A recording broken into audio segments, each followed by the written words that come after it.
Great. Thank you for the invite. I'm not sure I should thank you for the invite, actually, because this is one of these topics you sign up to and then you regret it straight afterwards. Because you're talking about the future of the livestock production, livestock industries, but my role in university, apart from leading the Prime Minister's Climate Challenger Centre, is I am a livestock production scientist. But at the same time, I've got a family of vegetarians. So I don't know how that happened, where my wife, my 2 daughters and my son-in-law all vegetarian. So by that definition, I end up being vegetarian at home. Look, the livestock industries are facing what I'd call a fairly significant issue. Can we close that top corner box? It's just one of the points I was going to make is somewhere behind there. Yeah, that'll work. Yeah. So there's just a few of the challenges that I see the livestock industry facing in the next few years. So you've got livestock production over here. And some of the issues I'm not dealing with today are issues to do with energy efficiency, for example. We know that to feed humans, it is more efficient to grow a crop and feed it directly to a human in terms of capturing photosynthetic energy into a crop and then delivering that energy to a human. It is more energy efficient than to grow a crop to feed to an animal and then to feed that animal to a human. You're losing energy at each step of the conversion process. In terms of nitrogen, unfortunately, ruminants, majority of the nitrogen they eat goes straight out the back in the form of dung and urine, and the recycling of that, about 60% of the nitrogen that cycles through a ruminant never actually completes the cycle, it actually is lost to the environment. So a really big challenge. There's land clearing as well associated with ruminant livestock production. Water use efficiency as well. The one I'm really dealing with today is mainly climate change, hopefully. I'll deal a little bit with the social license to operate as well, because I think that has a reasonable impact in the future. So bear with me as I go through this. I think I've messed it up already. Yeah, we're good.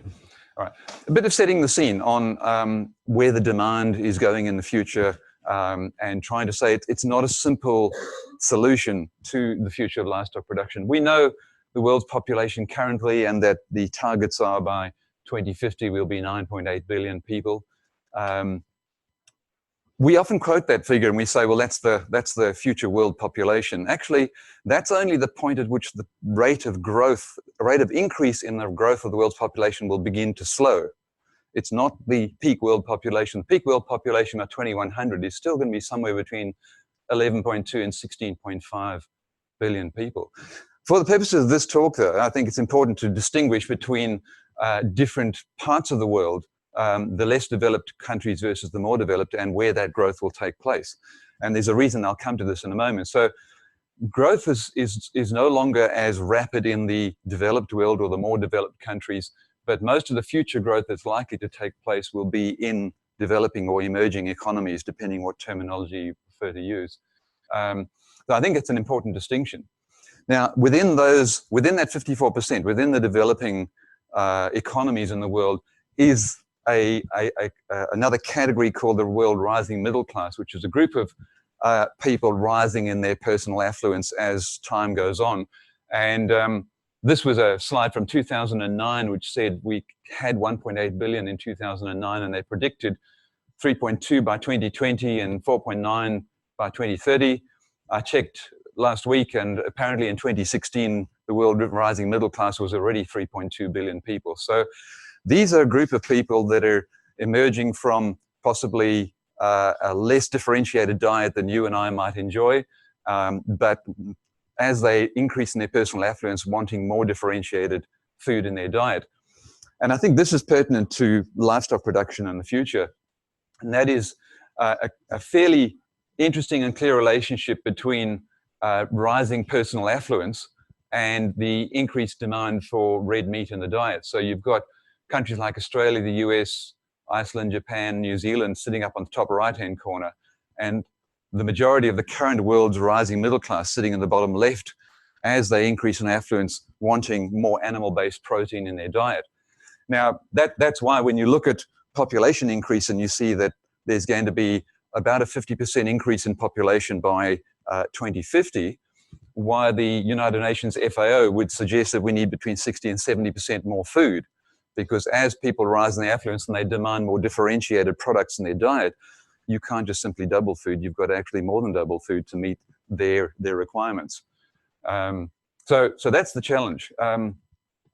Now, this is where it plays out, I think, because you've got the more developed countries, so we'll put Australia in that category, the US, Canada, where we're seeing lower population growth, in fact, population stagnation in some cases, like Japan's population is actually going backwards.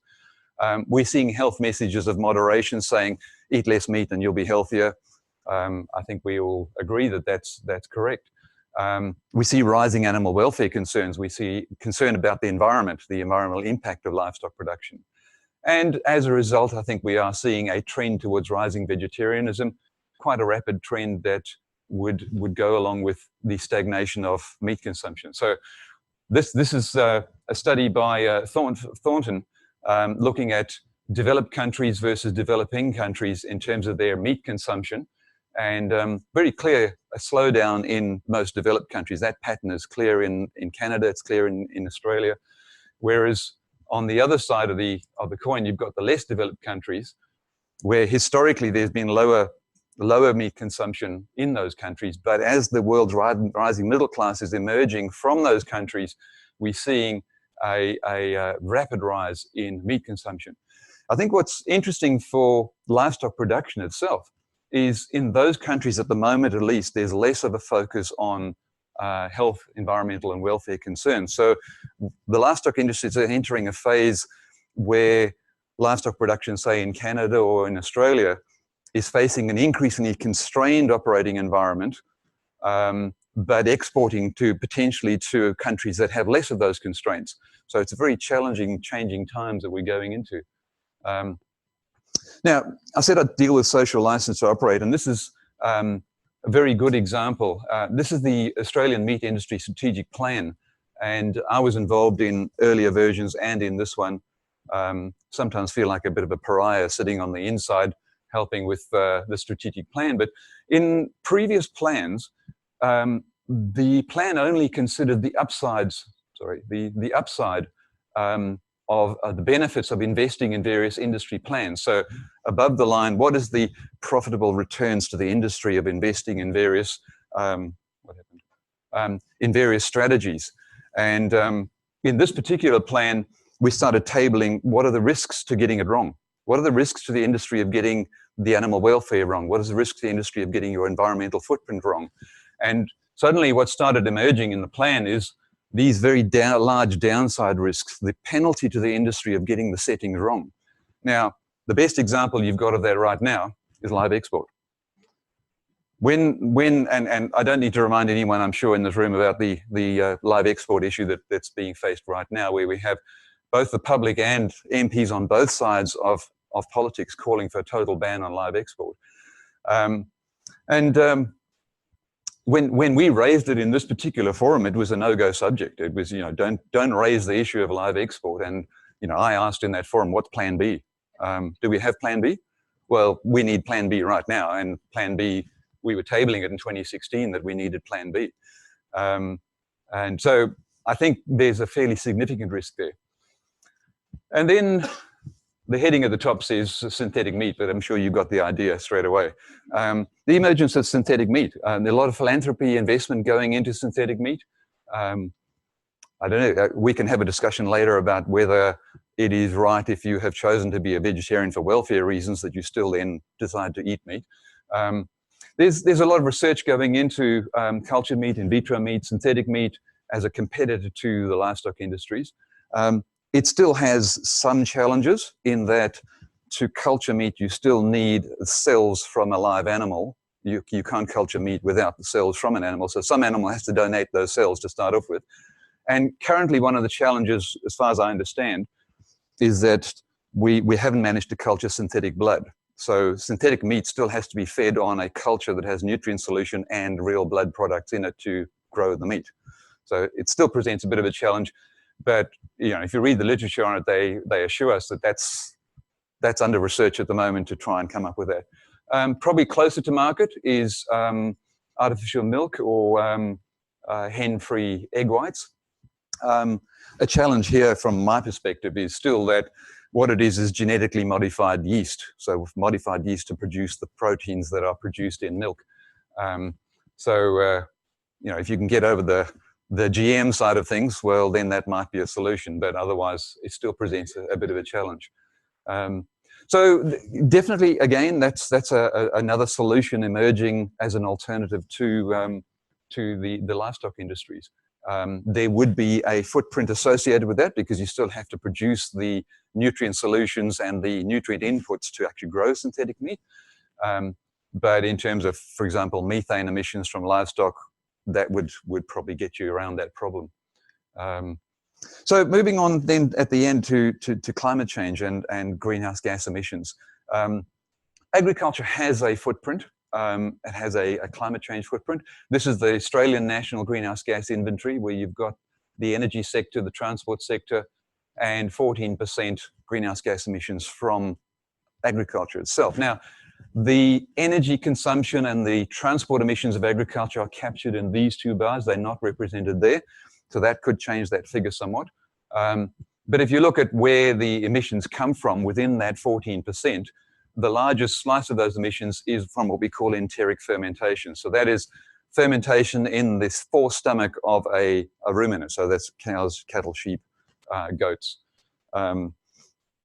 And that is a microbial digestion process. That's why ruminants can live on grass and you can't live on grass, because they have this unique ability to have a commensal relationship with microbes in their forestomach that digest forage. Cellulose can be digested by ruminants and delivered as release the nutrients out of grass to feed them.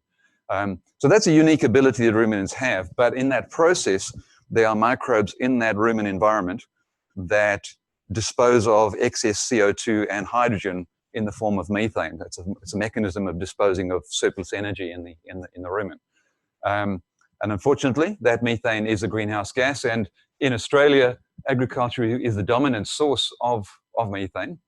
The other source, I'm presuming there's others in the room that know more about it than I do, but it would be from the mining industry mainly, I'd imagine, from fugitive emissions from coal seam gas. But about 10% of national greenhouse gas emissions in Australia are sourced from the livestock industries. Now, this is where the space gets a little confusing because you start getting different estimates of what the livestock industries actually contribute depending on maybe what angle you want to try and promote or what perspective you want to try and bring to it. So if you take the National Greenhouse Gas Inventory and the IPCC, you'd say livestock contribute 4.2% of global greenhouse gas emissions or 11% of Australian greenhouse gas emissions. That's just the methane and the direct nitrous oxide from livestock production. If you then take another viewpoint, less meat, less heat, for example, 25% of global greenhouse gas emissions and 50% of Australian greenhouse gas emissions sourced from the livestock industries.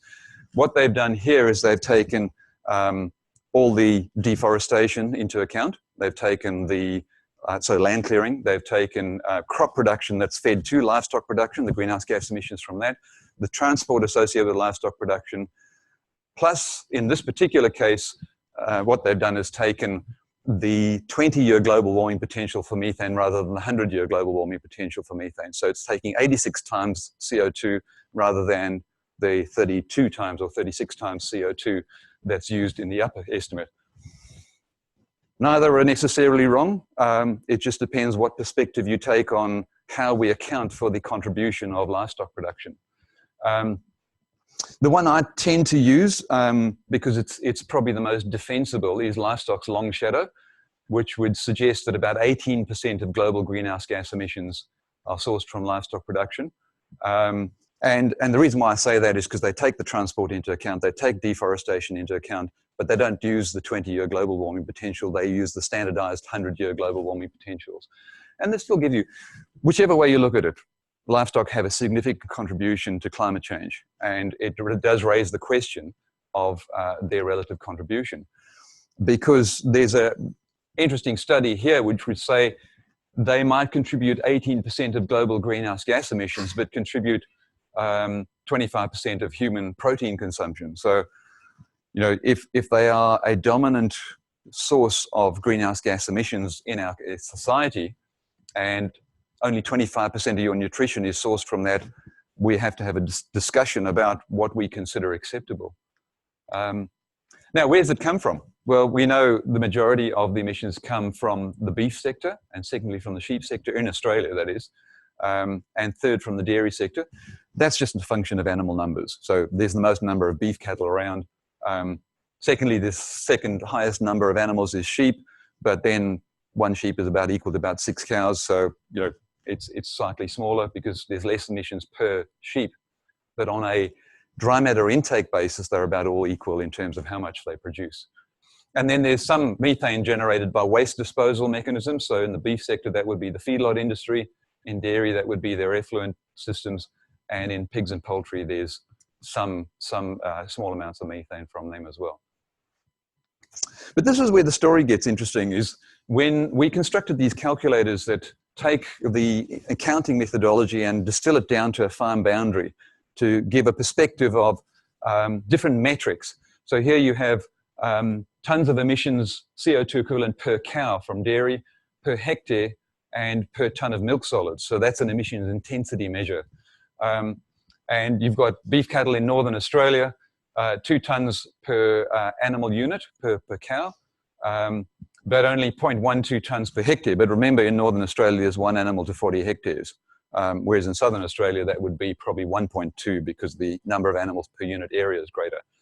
But this is where the comparison gets interesting, when you start saying per hectare and per ton of grain, comparison, say, between dairy and beef, there's an order of magnitude lower emissions from, say, crop production, simply because you don't have that large methane component in your crop production that you do in these 2 livestock production systems. Same again, if you compare, say, a wool production system with wheat and canola, order of magnitude lower on emissions per ton of product produced. Another side to the equation is the Paris Agreement, which we know what it contains, but the target around 0 emissions from 2050 and all remaining emissions post 2050 need to be offset in some way. Now, I only mention this because in the agricultural arena, we're starting to see both businesses and governments starting to move in this area. We're starting to see state governments in Australia, with California has introduced a methane tax, for example, a methane cap, not a tax. They have a emissions trading scheme. There's restrictions, country goals for carbon neutrality by 2050 in New Zealand. States in Australia have done that. But I think from the livestock industry point of view, what's more important is this.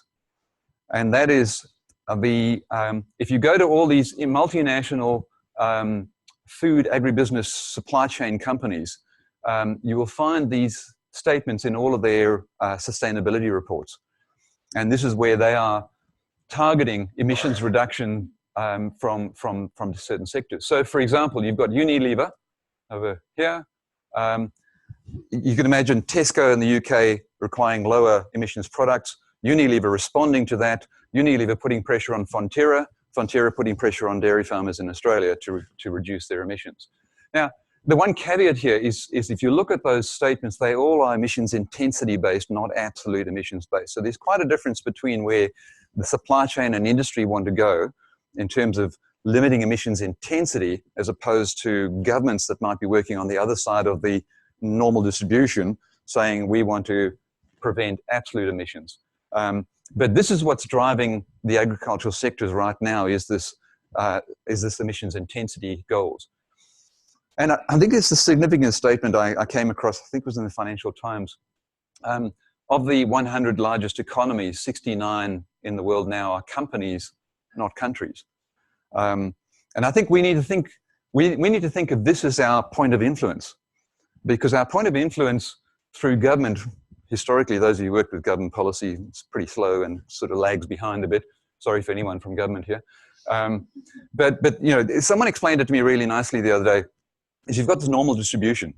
And in the normal distribution, you've got government policy working at the left-hand side to try and cap the laggards, to try and bring the laggards up to speed. And you've got these guys sitting at the right-hand side of the normal distribution trying to improve best practice, trying to market differentiation. They're trying to push the boundaries. And I would say what influences these is shareholder value, and what influences shareholder value is public perception. And so it actually means that consumers in a non-democratic environment can actually have quite an influence. So your choices can have quite an influence because of this, 69 being companies. So I would suggest that maybe company policy is more important going forward than government policy. That could be contestable. Now, some of you might have heard that Meat and Livestock Australia at their annual general meeting, Richard Norton, the Chief Executive Officer, made the statement this year that Australian beef can be carbon neutral by 2030. And so they have the CN30 strategy in the red meat industries, given the right industry and R&D policy settings. So that's a bit of a caveat there, saying if we invest in research, we can achieve this. And that's probably correct. At the same time, what are the competitors doing? Well, we've got the state of Mato Grosso do Sul claiming to be carbon neutral by 2030 as well, and that includes the livestock sector. So they are a major livestock exporter out of Brazil, and they've said the same thing, mainly achieving that through offsets. And I guess that's the point, because the official report that sits behind the MLA strategy, the official report sitting behind a similar strategy out of New Zealand, has a heavy reliance on offsets until research can deliver a low methane producing ruminant. That's the target, yet to be achieved. Another way to look at this is also that there has been a rising awareness amongst the livestock industries that this is a problem, that this needs to be addressed. And what we are seeing, for the first time, the Australian Farm Institute added carbon abatement as one of the gross values of farm produce. Now, granted, it's nowhere near the value to Australia of wheat, milk, beef, those major commodities, but $864 million of offsets money, funds from the Emissions Reduction Fund, has been paid to livestock producers in Australia for carbon offsets that they have generated. The majority of those come from avoided deforestation and from savanna burning as methodologies, but there are some coming directly from their livestock operations as well. So we're seeing a growing awareness there. Now, just to throw in the other side before we finish. When you take this thinking globally, you start realizing that it's not quite as simple. In a country like Australia, Canada, it might be simple. There's a research solution, there's a diet change solution that we should be considering. But in some other countries, developing countries in particular, livestock are the only source of power that people have to plow the soil to plant their crops. So they play an integral role in the culture of those societies. Livestock waste is a vital source of nutrients as well. So they corral the animals at night. That corral develops a lot of dung and urine that then is put back on the crops to grow crops as the only source of nutrients. In Africa, it's pretty much the banking system, the bride price they call it, religious rites, cultural practices, and milk being a vital source of nutrients. So I only present this because livestock will be a part of our future, whichever way we look at it.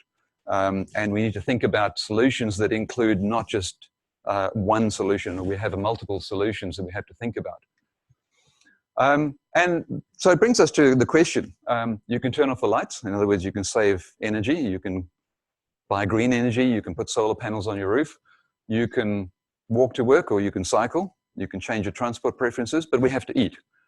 But it does raise a question of what should we eat? And I don't know if you've seen these, but this is a great series of photos on the internet you can get from people who live on less than $1 a day through to people who live on $500, so $1 a week through to $500 a week. And I think it just highlights that there's quite a disparity in terms of the processed foods that we might be consuming. But it raises some questions about the ethics around diet choice. And is the choice of a vegetarian diet limited to those of us who have the choice? Because if you take 16% of the world's population that have an income of less than $20 a day. Yeah, more than $20 a day, that's right, yeah. So 16% of the world's population have an income of greater than $20 a day.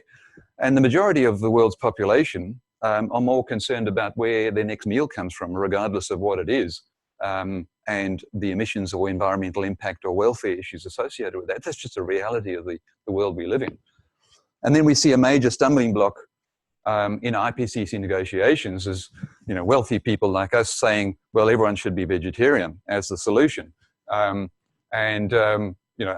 wanting to tell the developing world they can't aspire to the same standard of living by emitting the same emissions as we did to get to where we are. So I think that's a social justice issue. But there is an angle in here, and I think that is that why do we see, as people increase in their personal affluence, why do they have an increasing demand in animal-based protein in their diet? I think it's because there's this aspiration, there's this perception that that's an affluent diet. An affluent diet includes more meat.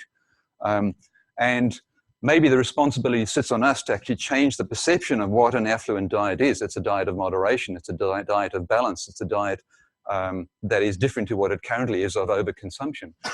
So maybe the onus does sit back with us about that. Just some final words on Australian farmland. A very large area in Australia, but 90% are not suited to crop production.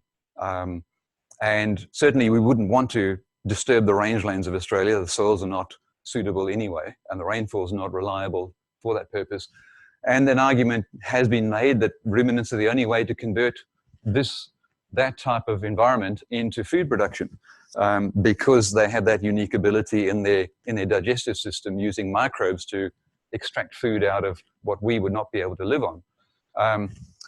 There's also an argument that there's extensive degradation of the rangelands in Australia because of livestock production, so we can do better than that. But it does raise the prospect that maybe we're looking at a future environment where we say, well, where the soils are good, where the rainfall is reliable, where we have the ability to produce crops economically viably, maybe we should be doing that. And those regions shouldn't be under livestock production in a food-constrained future world. So finally, so what are the options for addressing climate change and food security? I think diet change or diet moderation at least, is part of the solution. We see terms like demetarian, flexitarian, vegetarian, they're all terms we've become familiar with. And, there's people who are talking about, well, should meat move from the front plate to the side plate? Should it become the delicacy in the average diet? Maybe livestock should retreat from the good soil regions to the rangeland systems, but removing them completely, it wouldn't be an acceptable solution right now for a lot of the developing world and a lot of remote regions of the world. But I'd argue we still need a methane-free cow at the end of the day, because not everybody is going to go vegetarian tomorrow. And research can actually still deliver that, even in an environment where meat production, we can see from a large sector of the future world's population, meat production is still increasing and will increase into the near future. So, thank you.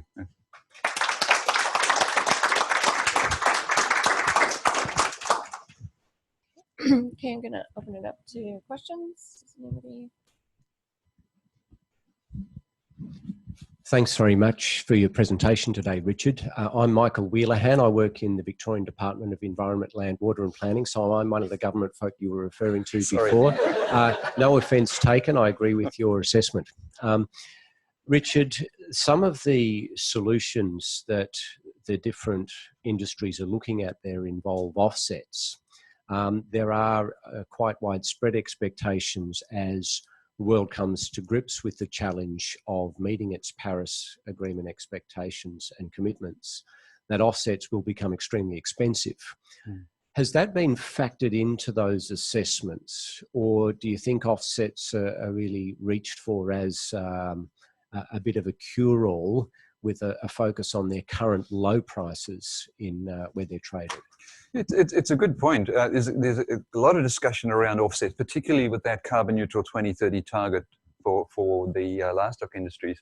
And yes, in some of those assessments, we are saying, by in the next 10 years, we would expect offsets to be up at $100 a ton in that. But that's viewed positively in that it would drive change, because the moment it reaches some sort of threshold, we're going to see more of a pressure come on for technology change rather than offsetting. Because offsetting by its nature is short-termism. So unfortunately, in that strategy, both in the New Zealand one and the Australian one, there's heavy reliance on offsets to achieve carbon neutrality. In the Brazil Mato Grosso scenario, heavy reliance on improving soil carbon from restoring degraded rangeland. What worries me about the Brazil example is if you restore degraded rangeland, you increase the carrying capacity. So the logical sequence is you put more animals on, and you end up with more methane. So I don't think they've factored that into their calculation. But yes, it definitely offsets. I think there's also got to be a shift in the understanding from the land sector that historically there was this view that the land sector can provide all the offsets for all other industries. I think the land sector is going to have to use its own offsets for its own to buy itself time while it delivers a low methane animal or changes out of livestock into cropping. I think the land sector is going to need its own offsets to meet a carbon neutral target.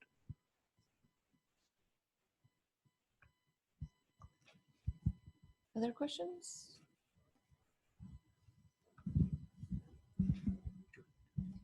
Hi, thanks for the talk. I'm Kara, I'm with the Climate and Energy College. And I'm just wondering, so you focus mainly on the production side of things, but I was wondering, a lot of people argue that we have enough in our food waste or in the inefficiencies of our system right now to feed the whole population going into the future as well. So what are your thoughts on that? Look, the assessments have been done. We know, for example, from the one study out of Oxford University, which would suggest that we can meet the 2050 target right now if we completely eliminated food waste. So we already produce enough food to meet the 2050 population target of 9.7 billion. So food wastage is a really big part of the solution. The issue with food waste is the difference between the developing and developed worlds, in that food waste in our society in developed is post-supermarket mainly. So it's those bananas that go rotten every day on your shelf, and we all start cringing when I talk about the rotten bananas because we've all seen them. That's where our food waste is. In the developing world, the food waste is in the paddock before it gets to some form of processing. There's a bigger challenge because that's about infrastructure, that's about technology, that's about the economy. So to me, for us, it's an education process in the developed world not to waste food. The majority of food waste is actually, it's a poverty-related issue in the developing world. So it's part of the solution, definitely. Hi, Richard. Rod Keenan from School of Ecosystem and Forest Sciences. I guess there are some benefits in offsets from the point of view of incorporating more woody vegetation on farms. But historically, we haven't seen that used at large scale. And I really question whether farmers would have the willingness to pay, like a lot of graziers would have the willingness to pay for offsets. So who's going to stump up the money for the graziers to achieve their targets of net zero by 2030? Yeah, look, it's a really good point, Rod, in that we've done some case studies on farms, commercial farms, of the value proposition of environmental plantings, for example, as one option.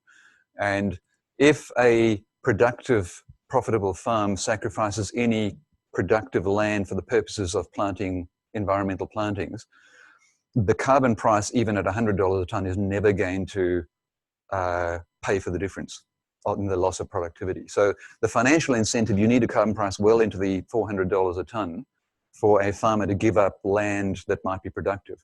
That's a separate question as to whether that land truly is productive, so riparian zones, those kind of things. There's another angle that the National Australia Bank sent me this article that shows that their research suggests that at about 20% set aside land, there's a 4% price premium on the resale value of farmland. So because a lot of farmers are actually not in the cash flow business, cash flow is just actually meeting their needs. They're actually in the capital business.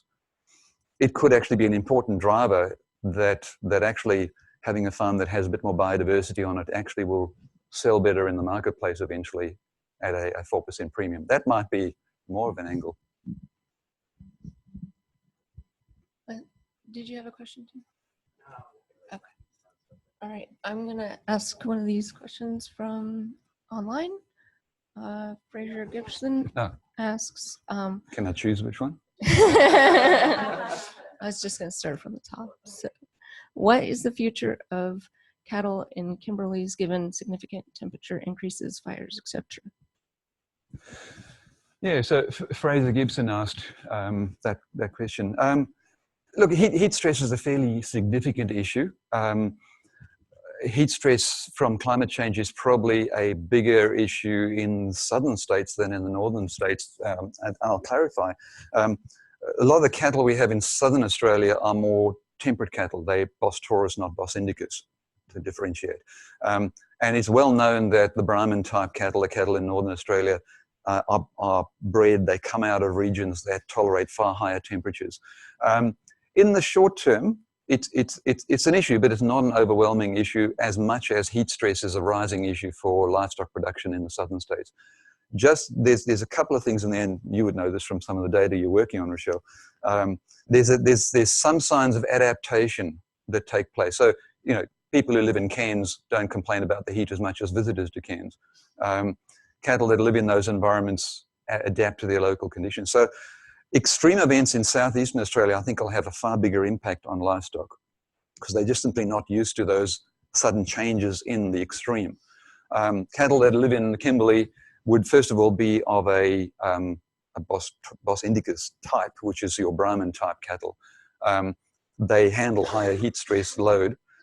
Over time, if we continue with the temperature rises that we do, I think that the first thing that will go, the vegetation will dictate, because you'd have less vegetation growing there, so there's less cattle production. I think that would be the driver. He also asks about dairy in the Murray-Darling, faces less irrigation water, lower rainfall, and droughts. Yeah, what we're seeing, right or wrong, this is not a comment on whether right or wrong, we are seeing, even though a lot of the farmers might not have acknowledged climate change in that region, we are seeing a lot more cows on concrete.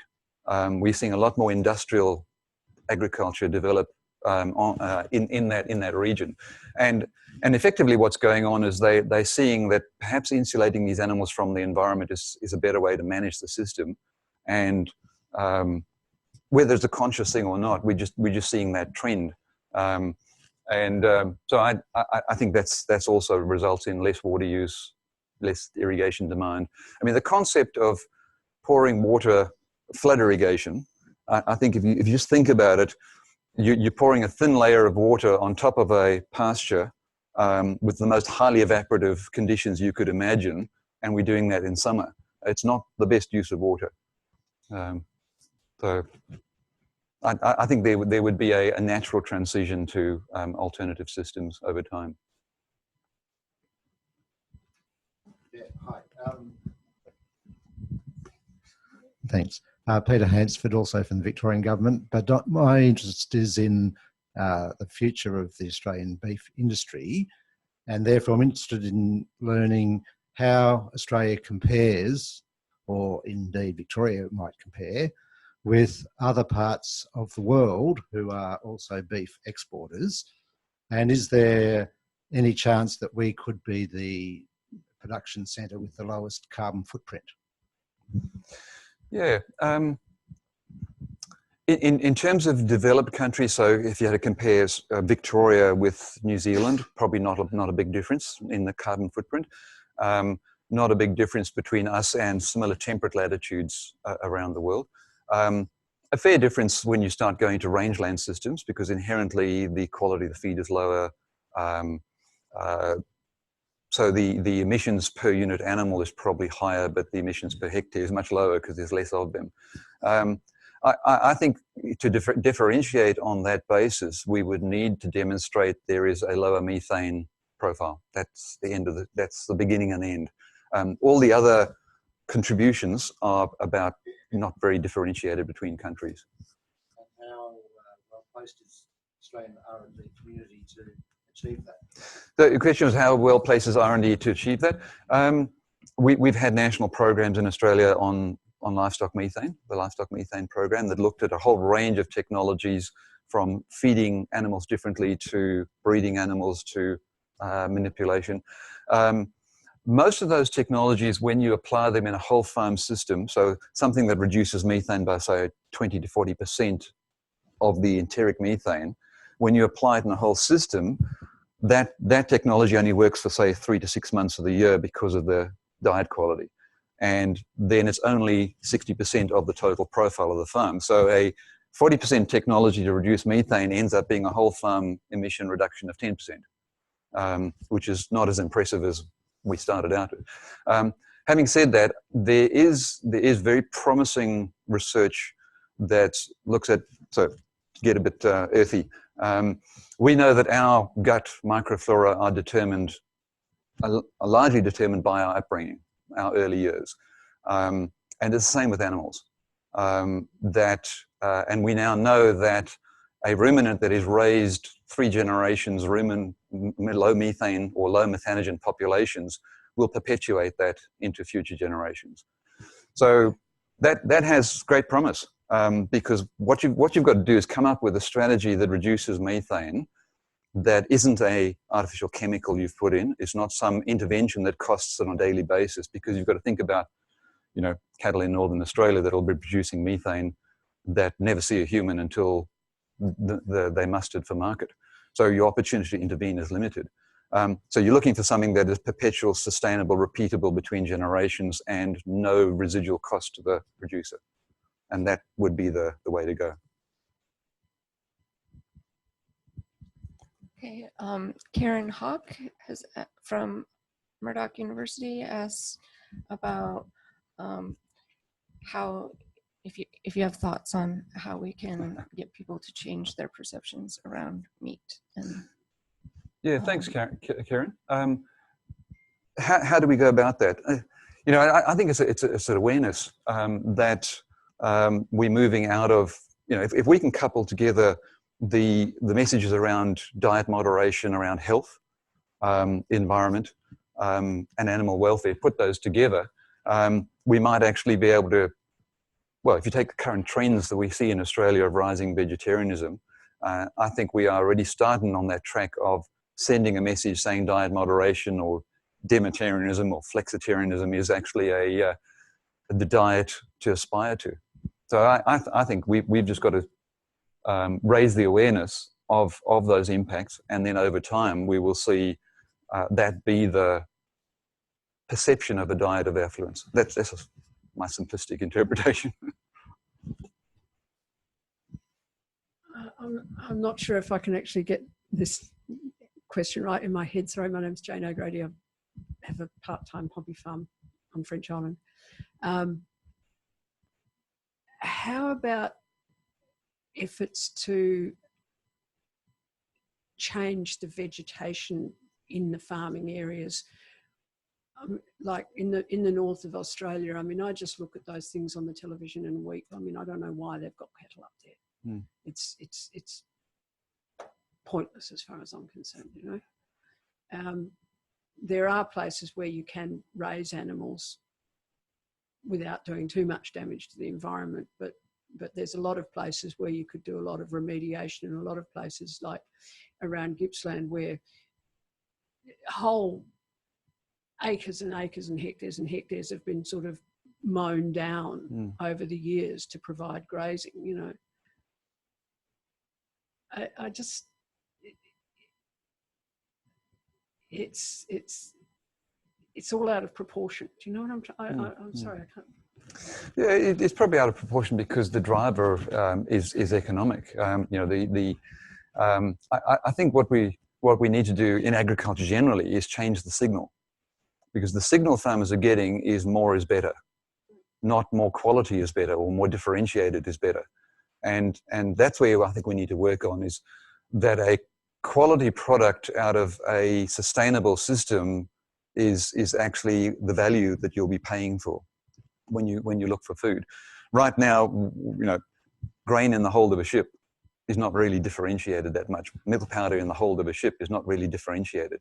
We have the potential to change that, to say, well, let's rather value add to that milk before it goes overseas and actually have some environmental attributes attached to it that says this is high quality, comes from sustainable production systems. So I think moving from volume to value in agriculture, I think is a really vital part of that equation. And then that'll send the right signal, because farmers will respond to the right signal. If you give them the right signal and say, we value a sustainable production system, they would respond to that. But no one's paying for that at the moment. Thanks. Anything. Thanks, Richard. Anita from the Climate College.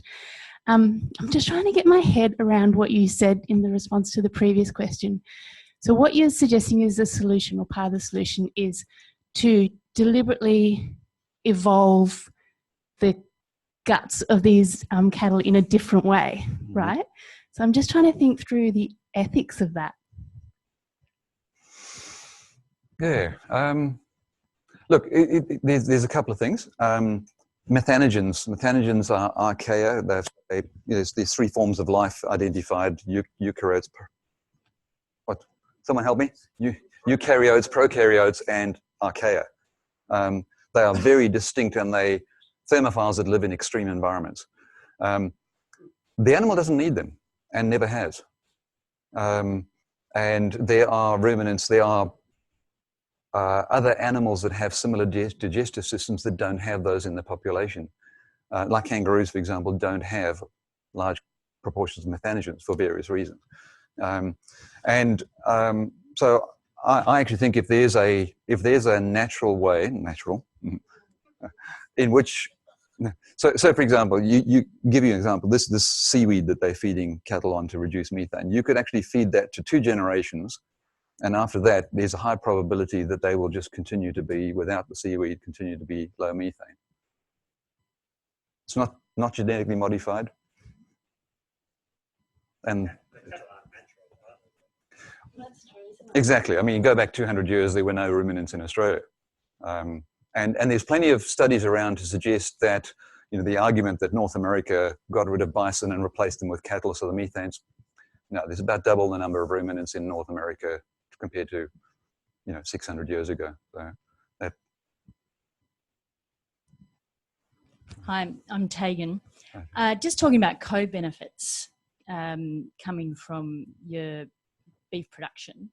I'm just wondering whether you think that's more powerful coming from a regulatory perspective, or that sort of corporate sector that you were talking about, where it's value-laden and market-laden and essentially a voluntary driver for those increased qualities in production? I mean, I favour the voluntary, the market-led signal. My view is that historically it's been more effective than policy.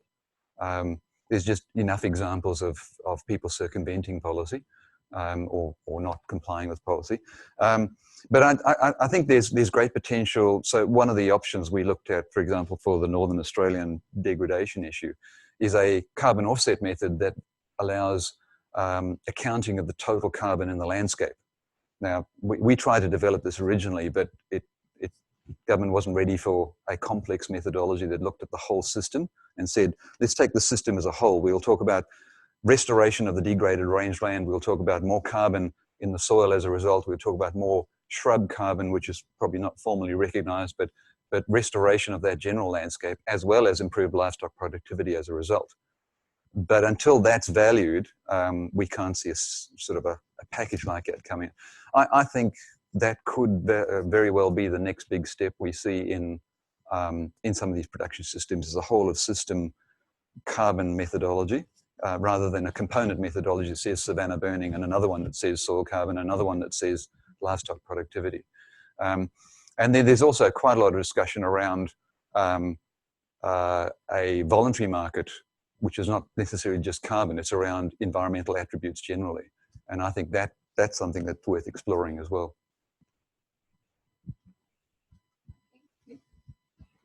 Hi, Richard. Hi. Alicia, also from the Climate College. You mentioned kangaroos, that they don't produce the same level of methane. So is there potential to shift at least part of the industry over to kangaroos? And perhaps a naive this perhaps is a naive question because I'm a vegetarian, but is there? I'm glad you said that because. But is perhaps the resistance because they're such different meats? Yeah, look, I think it's a historical, cultural thing. You know, you go to other countries and they're quite happy to eat their national symbols. The Africans don't seem to have a problem, but look, some people just have an ethical issue with that.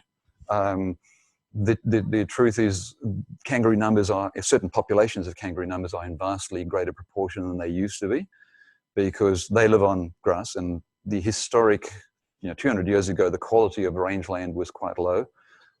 We've brought in a whole lot of European grasses. Numbers have exploded. We have more kangaroos than we can deal with. They don't produce as much methane. They're more water use efficient. They only breed when the season is likely to be productive.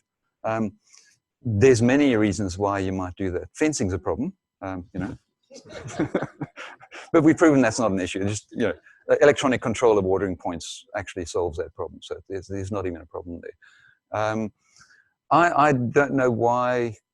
So when you go to Coles and Woolworths and you buy kangaroo meat in Victoria, it can't legally come from Victoria, because in Victoria you're not allowed to slaughter kangaroos for human consumption. You are in South Australia and in New South Wales, but you're not allowed to do it in Victoria.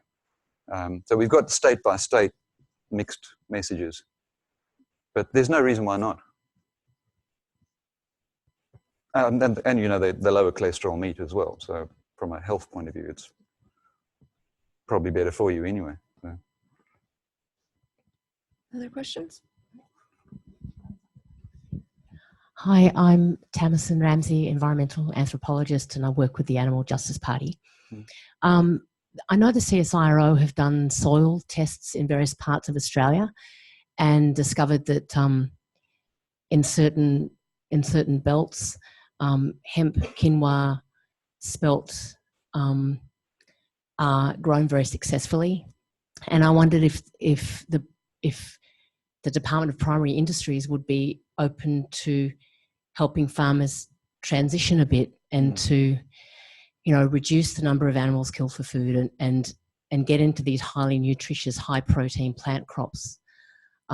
Seeing as the CSIRO have done all that, and seeing as we spend, there's a $5 levy on every cow, convincing people to eat cows, maybe we can use that to convince people to eat a bit better.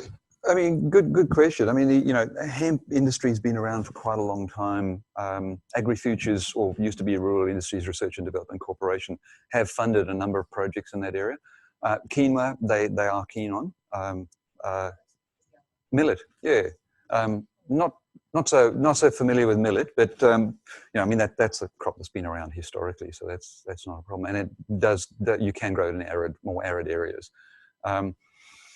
Yeah, I think Agri-Futures Australia is interested. I think hemp suffers from that historic view that it's got links to marijuana, and state governments tend to shy away from. Although Victorian government shouldn't shy away from it now; it's legally grown. So, but I'm certainly quinoa. I'm pretty sure Agri-Futures has taken an interest in that. So, yeah, not a great answer. Sorry. All right. Well, thank you, Richard. And I think Malte is going to let us know about some seminars coming up. Thank you, Richard.